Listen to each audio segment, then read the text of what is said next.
આજના બ્રેકિંગ ન્યૂઝમાં એક ચોંકાવનારી ઘટના સામે આવી છે. પંચમહાલ જિલ્લાના પાવાગઢ રોડ પર એક 5 વર્ષની માસૂમ બાળકીનું અપહરણ થયું છે. આ ઘટના મોડી રાતની છે, જ્યારે બાળકી તેના પરિવાર સાથે રોડની બાજુમાં સૂતી હતી. પોલીસે તાત્કાલિક તપાસ શરૂ કરી છે અને સીસીટીવી ફૂટેજના આધારે આરોપીની શોધખોળ હાથ ધરી છે.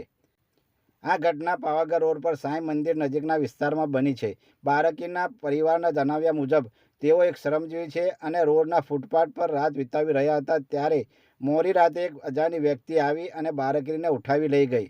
આ તમામ ઘટના નજીકના લાગેલા સીસીટીવી કેમેરામાં કેદ થઈ છે, જેમાં આરોપી સ્પષ્ટ દેખાઈ રહ્યો છે.